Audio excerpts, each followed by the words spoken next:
Hello students, good morning. Welcome to our channel Target with Lallan Sharma. जलते भी गए कहते भी गए आजादी के परवाने, जीना तो उसी का जीना है जो मरना वतन पे जाने। तो हाँ विद्यार्थी, आज हम पढ़ेंगे न्यूमेरिकल इलेक्ट्रिक रेजिस्टेंस और रेजिस्टिविटी के कॉन्सेप्ट पर न्यूमेरिकल को सॉल्व करेंगे। तो आइए देखते हैं पहला सवाल। Find the resistance of the conductor across A B C D and E F. तो यहां फिगर बना हुआ है और एक ये दिया हुआ है जिसका लेंथ, एक घनाभ दिया हुआ है जिसका लेंथ ए है, इसकी चौड़ाई ब्रेथ बी है, इसकी हाइट ऊंचाई जो है वो सी है, इतना दिया हुआ है। एक करंट इस टाइप से फ्लो कर रहा है, जैसे ये बुक है इस टाइप से करंट फ्लो कर रहा है और नीचे की ओर इस टाइप से जा रहा है। तो इसका रेजिस्टेंस ए बी के अनुदिश ज्ञात करना है।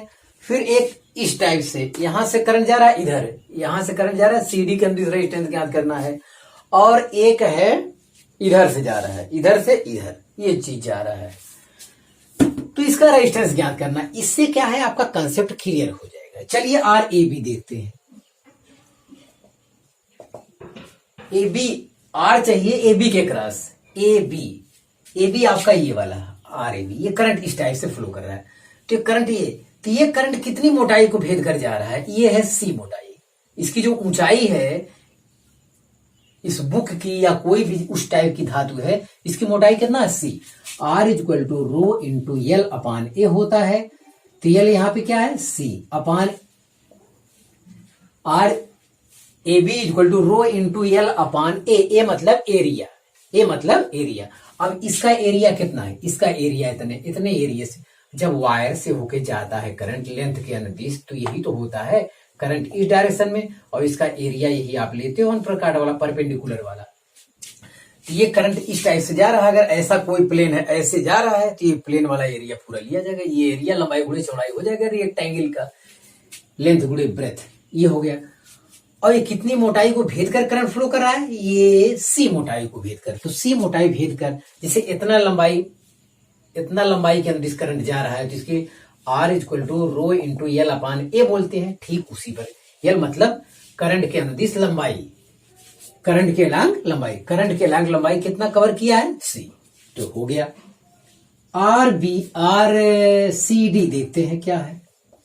R C D equal to L rho into C D ये है। अब की बार पूरा एल लंबाई मतलब ये यहाँ पे लंबाई लांग वाला क्या दिया है, ए अपान इस अनुप्रस्थ काट का एरिया, तो ये बी गुणे सी हो जाएगा, इतना हो गया। और उसके बाद है आर ई एफ देखते हैं। आर ई एफ में ये वाला करंट फ्लो कर रहा है, तो ये हो जाएगा रो इंटू, अब की बार एल कितना भेदा है, ये बी चौड़ाई इतना, ये उस तरफ बुक के उस तरफ वाला केस है, ये वाला बुक की ये तरफ, ये भेद करके जा रहा है, तो इतनी लंबाई लेना होगा। तो ये करंट इतना लंबाई भेद कर, ये तिर्यक करंट नहीं है, सब ऐसे है, लेकिन अब तल बदला हुआ है, तो यहां फिगर में दिखाने के लिए मजबूरन तिर्यक करना पड़ता है ये चीज। तो इतना लंबाई भेद कर करंट आगे बढ़ रहा है, ये तिर्यक करंट नहीं है, ये वास्तव में तो ऐसा, लेकिन उसका पेदी कहां मिलेगा, एक तो ये ऊपर की तरफ, एक इधर इस टाइप से बन रहा है, तो ये तिर्यक नहीं है, ये तो तल बदलने की वजह से मजबूरन दिखाया गया है। तो अब की बार इतना मोटाई तय करते हुए, इतनी लंबाई तय करते हुए वो आगे बढ़ेगा, तो आपकी लेंथ हो जाएगा क्या, बी। और अब की बार एक इसका एरिया हो जाएगा, इसका एरिया ए गुणे सी, ये लेंथ ए है और ऊंचाई ए, क्योंकि इसी के अंदर करंट क्या है, इसी एरिया के परपेंडिकुलर वो करंट निकल रहा है, तो आपकी हो जाएगा ए सी। तो ये रहा आपका सवाल, आप इसे कॉपी कर लीजिए। हाँ विद्यार्थी, आज का दूसरा सवाल देखा जाए। दूसरा सवाल कह रहा है the electric resistance of a certain wire of iron is capital R. एक कोई आयरन का वायर है, उसका रेडियस क्या है, कैपिटल आर है, सॉरी रेडियस नहीं, रेजिस्टेंस कैपिटल आर है। If its length and radius R both doubled then find resistance. अगर उसका लेंथ और रेडियस दोनों क्या कर दिया जाए, डबल कर दिया जाए, तब रेजिस्टेंस क्या होगा। और रेजिस्टिविटी पर प्रभाव भी पूछा था, मैंने लिखा रहे, तो रेजिस्टिविटी पर कोई प्रभाव, नो चेंज ऑफ रेजिस्टिविटी। तो रेजिस्टिविटी, एक धातु के लिए रेजिस्टिविटी क्या रहता है, कांस्टेंट रहता है। लंबाई बदलने से, कम ज्यादा करने से रेजिस्टिविटी पर कोई प्रभाव नहीं पड़ता, no effect at resistivity. Yes, देखें तो ऐसे केस में R equal to rho L upon A हो गया। फर्स्ट इक्वेशन मान लेते हैं, लेंथ का इनिशियल लेंथ एल रहा होगा, एरिया ए रहा होगा। अब सब कुछ दोगुना करना है तो रेजिस्टेंस बदल जाएगा, तो R डैश इक्वल टू रो, लंबाई बदल जाएगी, एरिया बदल जाएगा, 2 हो गया। तो R डैश यही चाहिए आपको। तो डिवाइडिंग इक्वेशन 2 बाई इक्वेशन 1, तो ये R डैश अपान R बराबर इतना बटे इतना, रो रो कट जाएगा क्योंकि रेजिस्टिविटी सेम है। तो L dash upon A dash, तो L dash upon A dash गुणे इतना बटे इतना, तो ये पलट जाएगा, A अपान L हो जाएगा। चलिए देखते हैं, L डैश क्या, लंबाई 2L हो गया और इनिशियल लंबाई L है। एरिया इनिशियल A है तो पाई R स्क्वायर के टर्म में लिख दो, क्योंकि रेडियस की वो बात करता है। A डैश के स्थान पे पाई R dash square, R dash पहले का क्या हो गया, पहले का रेडियस कितना हो गया, डबल हो गया। अब यहां से पाई कट जाएगा, यहां L भी था, L से L कैंसिल हो जाएगा। यस, तो 2 गुणे R square upon 4R square, ये कैंसिल हो गया, आ गया 1/2। R डैश अपान R बराबर आया 1/2, तो R डैश बराबर आएगा R/2। ये नीट में आया हुआ सवाल है, इसमें रेजिस्टिविटी वो ऑप्शन में दिया था, तो रेजिस्टेंस आधा हो जाएगा और रेजिस्टिविटी में कोई प्रभाव नहीं होगा, नो इफेक्ट ऑफ रेजिस्टिविटी। तो आप इसे कॉपी कर लीजिए। हाँ विद्यार्थी, तीसरा सवाल देखा जाए। तीसरा सवाल कह रहा है, the masses of the 3 wire of copper are the ratio of 1:3:5 and their lengths are in the ratio of 5:3:1. The ratio of their electrical resistance is, मतलब जो हमको दिया गया है वो मास दिया है। एक कॉपर का 3 वायर है, उनके मास दिया है, M1 बराबर M मान लेंगे और M2 बराबर मान लेंगे 3M, M3 बराबर मान लेंगे 5M। तो रेशियो को एक कांस्टेंट वैल्यू लगाकर लिखा जा सकता है, लिखा जाता है, नियम यही है। और इनके लेंथ होंगे तीनों के, L1 बराबर 5L, L2 बराबर 3L, L3 बराबर L, ये दिया है। अब देखिए, अगर 1 किलोग्राम, या मतलब 1 किलोग्राम, यहां मान लो गुणांक 1 है, 1 किलोग्राम वायर है, उसकी लंबाई 5 मीटर है, उसका रेजिस्टेंस देखो, तो 1 किलोग्राम वायर का लंबाई 5 मीटर है, तो तार पतला और बहुत लंबा होगा, इसका रेजिस्टेंस क्या होगा, बहुत ज्यादा होगा। पहले वाले का रेजिस्टेंस बहुत ज्यादा होगा, पहले का रेजिस्टेंस बहुत ज्यादा ना तो इसमें है ना तो इसमें है, 2 ऑप्शन तो तुरंत गलत हो गए। हाँ, अब देखिए, अब एक तो 1 किलोग्राम का वायर 5 मीटर लंबा तार बना है और 3 किलोग्राम का वायर 3 मीटर लंबा तार बना है। आप बताइए, इसका रेजिस्टेंस इसकी तुलना में बहुत कम होगा। अब ये 5 किलोग्राम का वायर है और 1 मीटर लंबा है, तो जाहिर है कि इसका रेजिस्टेंस बहुत कम हो गया। तो वास्तव में विद्यार्थी ऑप्शन डी इज क्या होगा, करेक्ट, क्योंकि पहले वाले का रेजिस्टेंस, पहला वाला तार बहुत पतला होगा और बहुत लंबा होगा एज कम्पेयर टू दूसरे और तीसरे की तुलना में, तो जाहिर है कि वही सही हो सकता है। ये भी हो सकता है, लेकिन इतना कम रेशियो नहीं हो सकता, तो बड़ा नजदीक दे दिया है, तो बिना प्रॉब्लम सॉल्व किए इस पर टिक लगाया जा सकता था। अब हम इसे हल करेंगे, चलिए देखते हैं कैसे हल किया जाए, समझते हैं। M1 द्रव्यमान बराबर होता है आयतन गुणे घनत्व, M1, और M1 कितना है, M है।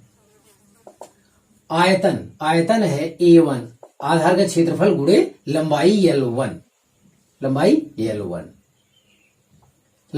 गुणे D, तो L1 है कितना, 5L गुणे D। चलिए इक्वेशन 1 बन गया। अब फिर दूसरे वाले का द्रव्यमान बराबर आयतन गुणे घनत्व करते हैं, वॉल्यूम गुणे डेंसिटी, तो ये 3M हो जाएगा। वॉल्यूम A2 गुणे L2 कितना है, 3L गुणे डी। ये इक्वेशन 2 हो गया। फिर तीसरा वाला मास लेते हैं m3 बराबर ये है 5m, 5m बराबर a3 गुणे l3, l3 l गुणे d है। ये हो गया। अब इसको a1 a2 a3 की वैल्यू ज्ञात करना है, तो बारी बारी से हम लोग इसका अध्ययन करते हैं। हाँ, एक बार a2 a1 में रिलेशन ले, a1 के टर्म में टोटल कन्वर्ट कर रहे हैं हम a2 को, तो 2 में 1 से भाग देंगे, 2 में 1 से भाग देंगे, तो यहां हो जाएगा, तो इक्वेशन 2 भागे इक्वेशन 1। अगर ऐसा करते हैं 2 में 1 से भाग देते हैं तो इतना बटाइए, तो ये हो जाएगा 2 में 1 से भाग देंगे 3 में m बटे m, तो 3 बटा 1 आया। इधर देखें इतना बटा इतना, तो a2 गुणे 3 आया, और ये हो जाएगा a1 गुणे 5 आएगा, तो 3 से 3 कैंसिल हो जाएगा, a2 बराबर आएगा 5a1, तो पहला आया। अब फिर क्या करते हैं, समीकरण 3 में 1 से भाग देते हैं, इक्वेशन 3 भागे इक्वेशन 1, ऐसा कर लेते हैं, तो इतना बटा इतना, तो आएगा 5 बटे 1 इधर। अब इतना बटा इतना में a2 गुणे l गुणे d, तो l गुणे d तो ऊपर भी ये कट जाएगा। यहां a1 है, यहां क्या है a1 गुणे कितना है 5, l गुणे d ऊपर नीचे कट जाएगा, तो पंचम 25, a2 इक्वल टू 25a1, इतना आया। a1 a2 इतना आ गया, सब बस खत्म।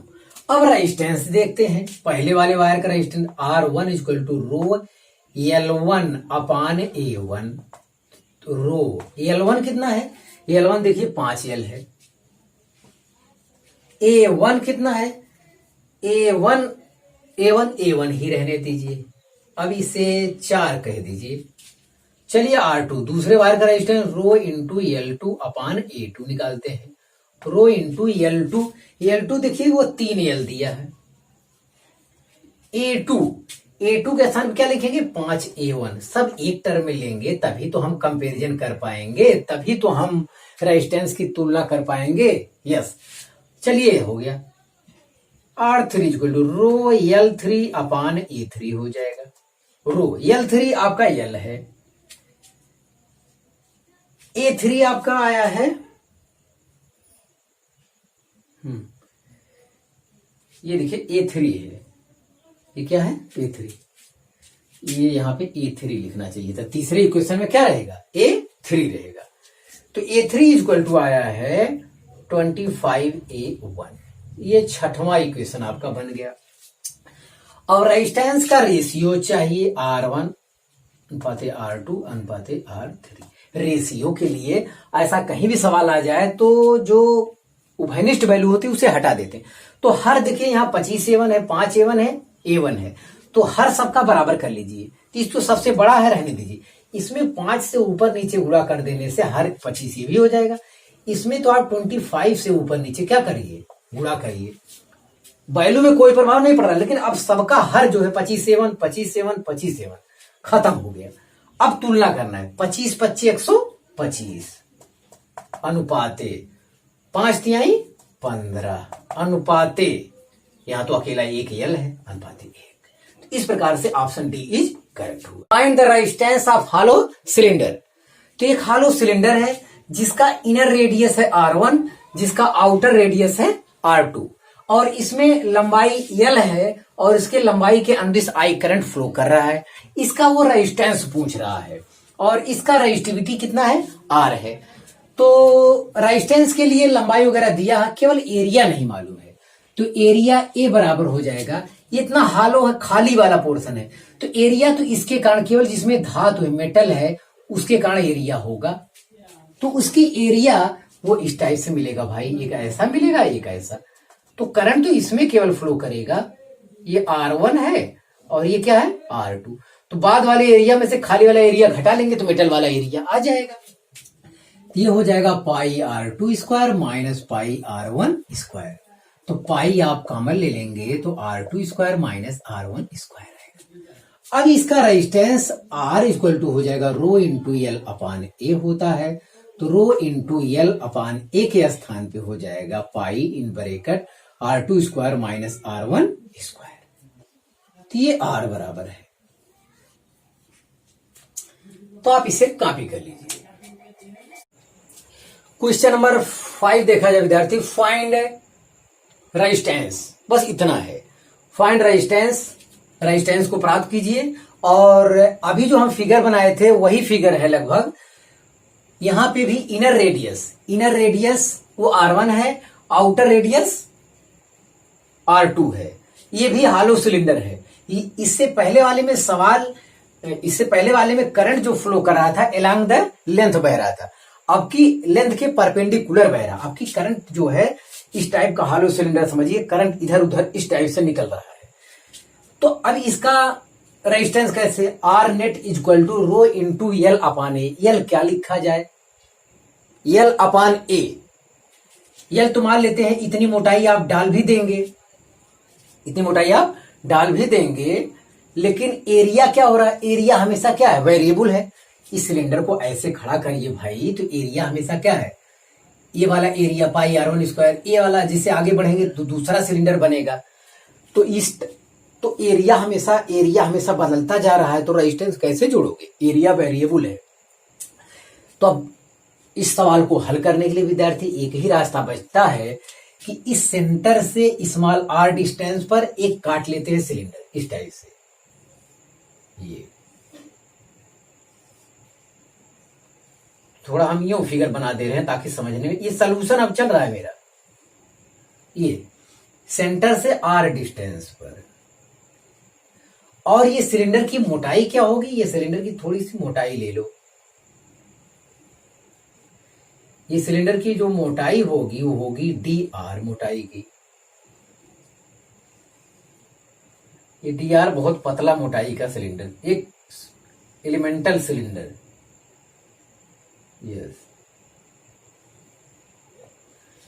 यस, एक सिलेंडर काट लो, इस सेंटर से स्मॉल r डिस्टेंस यहां आएगा, उसकी मोटाई जब x डिस्टेंस लेंगे तो उसकी मोटाई क्या ds लेना चाहिए।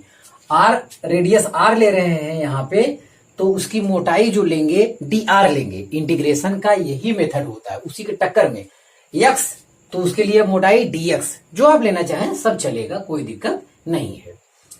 तो इसका करिए, इस छोटे के लिए तो आप रेजिस्टेंस निकाल सकते हैं। हाँ, तो resistance of elemental cylinder, resistance RESIS, resistance of elemental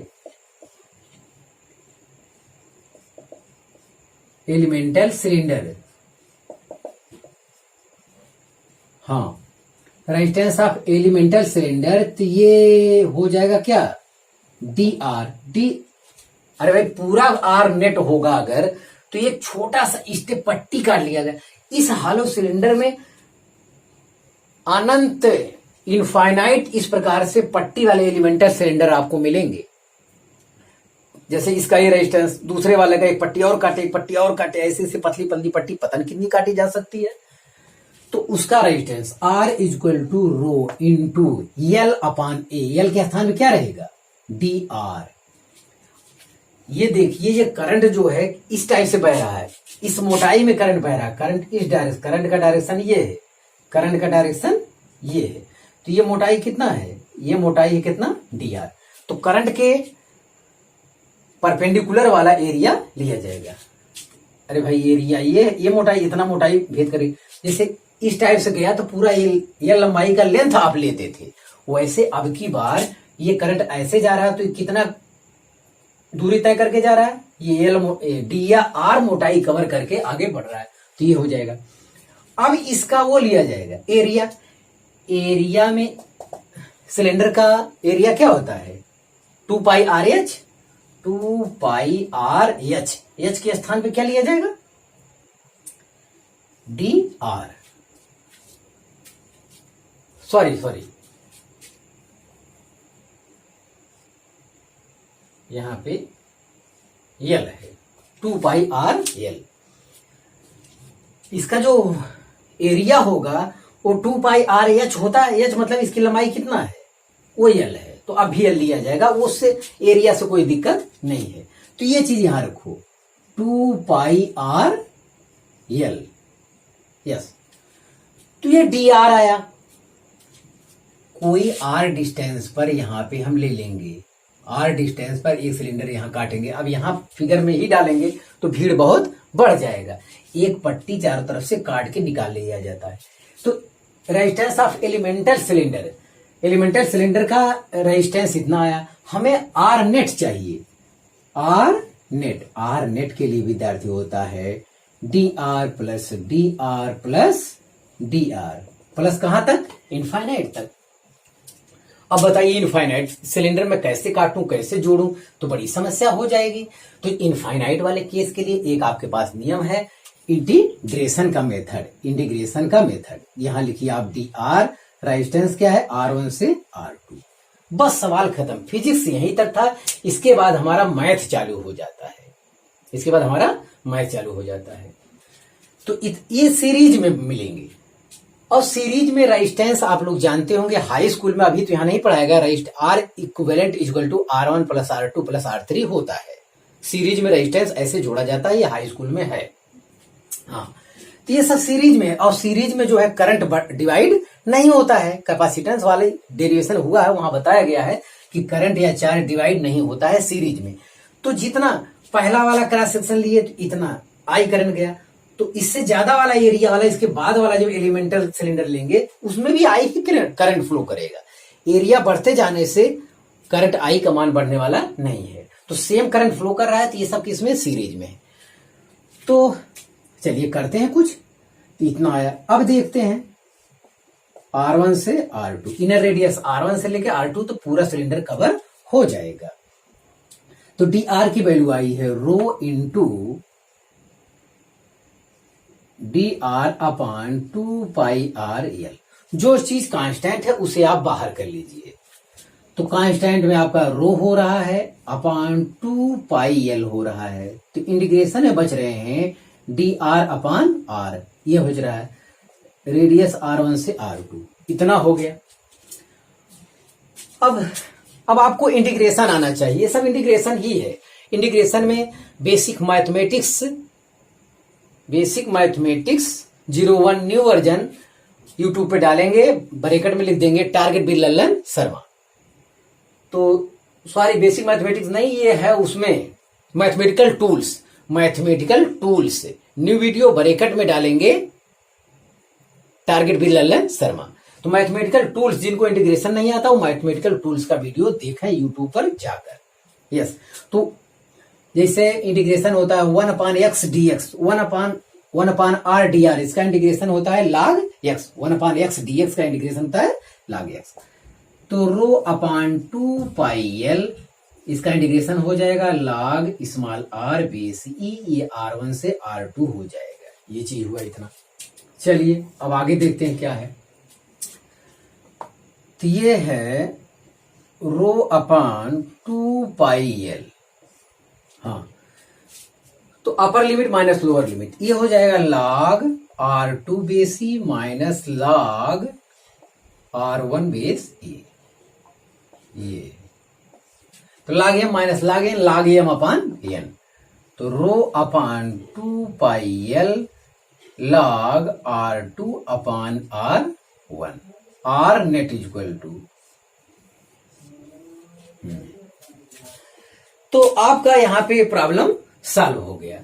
तो हम समझते हैं ये विद्यार्थी बहुत अच्छा सवाल था, ये कंसेप्टुअल सवाल था, आपको आ गया होगा, तो आप इसे कॉपी कर लीजिए। हाँ विद्यार्थी, आज का छठवां और अंतिम सवाल है। एक फ्रस्टम दिया हुआ, फ्रस्टम मतलब एक कोन के आकार का होता है, ऊपर से काट दिया जाए, जो भाग बचता है उसे फ्रस्टम कहा जाता है। फ्रस्टम के एक सिरे का रेडियस है स्मॉल a, दूसरे सिरे का रेडियस है स्मॉल b, लेकिन वो बहुत ज्यादा है। इसकी लंबाई के अनुदिश करंट जो है फ्लो कर रहा है, और इस फ्रस्टम का जो लेंथ है टोटल वो भी l दिया हुआ है। हाँ, और इसकी रेजिस्टिविटी है रो है, लेकिन b माइनस ए, जो आपका b माइनस ए है, b माइनस ए कहां मिलेगा, यहां मिलेगा। जैसे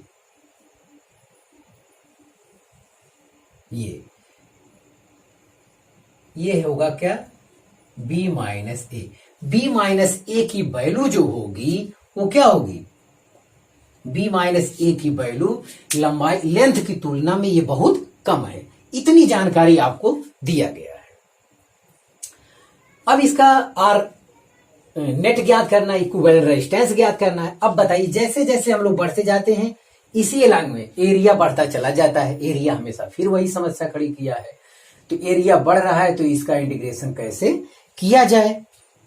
लंबाई तो आज भी कांस्टेंट है, R net equal to rho into L upon A. L हमें मिला हुआ है, एल कोई समस्या नहीं, केवल एरिया एक समस्या है। तो क्या किया जाए एरिया के लिए, तो हम इसके लिए ये सेंटर ओ से एक्स डिस्टेंस पर एक डिस्क काट लेते हैं। ये क्या काट लेते हैं, डिस्क काट लेते हैं। इस डिस्क का जो रेडियस है, डिस्क का रेडियस, अरे ये सिक्के जैसा आप समझिए, इस टाइप से काट लेंगे। हाँ, अलग से आप समझिए, ये तो एक्स डिस्टेंस पर है और इसका रेडियस स्मॉल आर है यहां मानिए, और जो डिस्क की मोटाई है वो क्या है, वो dx ले लेते हैं। अलग से आप बनाइए, यहां पे एक डिस्क, ये 1 रुपए के सिक्के जैसा आप समझिए। तो सिक्के की जो मोटाई, ऐसे सिक्का रहेगा, सिक्के की मोटाई क्या है, dx। तो x लेंगे तो x डिस्टेंस पे तो dx आएगा, और रेडियस को r लिए हैं। इसका जो रेडियस होगा वो क्या लिए हैं, r लिए हैं। तो इसका अगर इस टाइप का केस है तो ये सिक्का यूं खड़ा रहेगा, यूं, तो इसी अनुदिश करंट फ्लो कर रहा है, तो उसकी मोटाई जो लेंथ के स्थान लिया जाएगा, तो एलिमेंटल डिस्क का रेजिस्टेंस हो जाएगा dr बराबर रो इंटू एल अपान एल के स्थान पे dx अपान एरिया क्या हो जाएगा, पाई आर स्क्वायर हो जाएगा। एरिया हो जाएगा यहां पाई आर स्क्वायर। अब बताइए, आर के टर्म में रहेगा तो हम ए से बी लिमिट लगा के हल कर देंगे। अब हमारे लिए समस्या जो खड़ी कर रहा है वो dx और r दोनों यहां वेरिएबल हैं। dx और r दोनों यहां, r का मान भी यहाँ r a है, यहाँ r हो गया, यहाँ और r का मान बढ़ जाएगा, यहाँ r का मान बढ़ता चला जाएगा।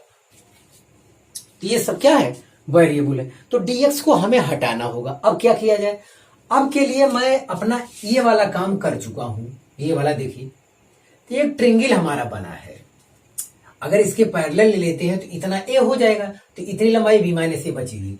यहां से tan थीटा इक्वल टू हो जाएगा परपेंडिकुलर अपान बेस। हाँ, तो बेस कितना है, यल है, तो tan थीटा बराबर ये। तो इसमें विद्यार्थी एक चीज आपको मानना पड़ेगा, इसे आप y एक्सिस मान लो, इसे आप x एक्सिस मान लो प्रॉब्लम हल करते समय।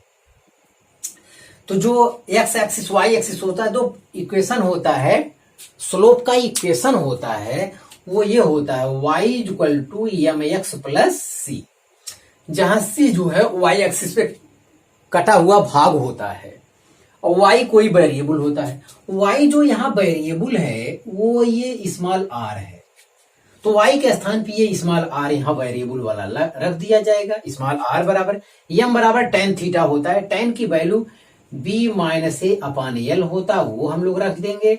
और प्लस c के स्थान पे क्या है, y एक्सिस पे कटा अंतःखंड की लंबाई क्या है, स्मॉल a है। इतना है, इतना हमें ज्ञात हो गया। अब इसका हम क्या करेंगे, x के सापेक्ष इसका डिफरेंशिएशन करते हैं, तो हमें dx वहां मिल जाएगा। r का x के सापेक्ष डिफरेंशिएशन, तो ये हो जाएगा dr upon dx equal to x का जो कांस्टेंट है बाहर के लिए b minus A upon L, और x का x के सापेक्ष डिफरेंशिएशन 1, तो कोई फायदा नहीं। और कांस्टेंट का ये एरिया कांस्टेंट है, कांस्टेंट का डिफरेंशिएशन क्या होता है, 0, तो यहां से हमें मिल जाएगा। अब यहां से हम हटा ले जाएंगे, dx बराबर जो है हम लोग यहां पे लिखेंगे b माइनस ए dx बराबर L D R, L D B minus A, तो L upon B minus A आएगा, और यहां क्या आएगा डी आर। अब हमारा काम विद्यार्थी हो गया है। अब हम dx के स्थान पे इतना लिखकर यहाँ मैथ का कैलकुलेशन हम शुरू कर सकते हैं।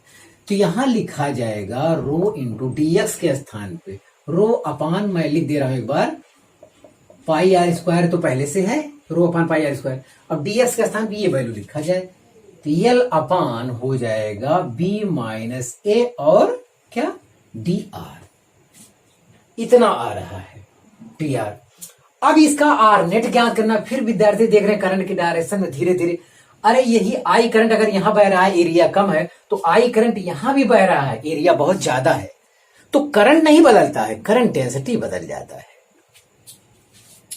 तो आर नेट अगर ज्ञात, ये फिजिक्स हमारा खत्म हो गया, फिजिक्स इतना ही था। अब हमारा मैथ चालू होगा। आर नेट इक्वल टू हो जाएगा D R plus so on infinite. तो ऐसे इनफाइनाइट पट्टी मिलेगा। तो इनफाइनाइट पट्टी हम सबका हल करें, सबका इसी प्रकार से निकालें तो बहुत बहुत कठिन हो जाएगा सवाल। तो ऐसे केस में आपको बताया गया है क्या, इंटीग्रेशन मेथड बताया गया। ये डी आर सीरीज में है, जब करंट बढ़ता ना हो तो वहां सीरीज में जोड़ा जाता है।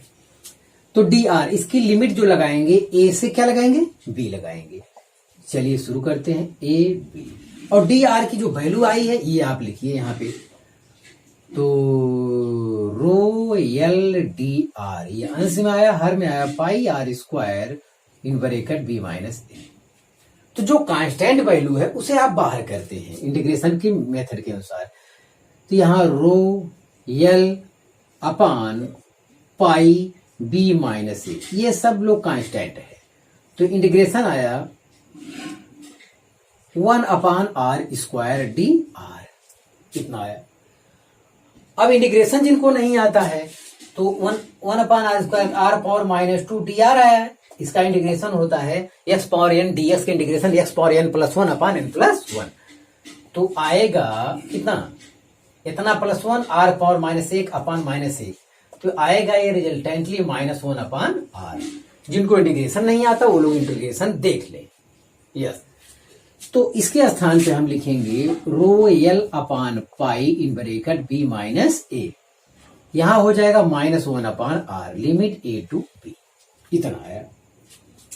अब हो जाएगा rho into L upon pi in bracket B minus A, upper limit minus lower limit, तो minus 1 upon B minus minus plus 1 upon A. Yes, तो rho L upon pi B minus A, यहां A B L C M ले लेंगे, अगर आप A B L C M ले लेंगे तो यहां ए जाएगा, बी से बी कटेगा, यहां ए माइनस ए प्लस बी आएगा, मतलब बी माइनस ए, इससे ये क्या हो जाएगा, कैंसिल। तो आर नेट इक्वल टू जो विद्यार्थी आया हमारा, आर नेट इक्वल टू आया रो into L upon pi A. तो competition of JEE NEET level का सवाल है विद्यार्थी, आप लोग ध्यान दें, बहुत सफाई से हमने बताया है, हमें उम्मीद है कि आपको शायद आ गया हो, तो आप इसे कॉपी कर लीजिए। तो हाँ विद्यार्थी, आज बस इतना ही, आप मेहनत से पढ़ाई करते रहे, ऑल द वेरी बेस्ट।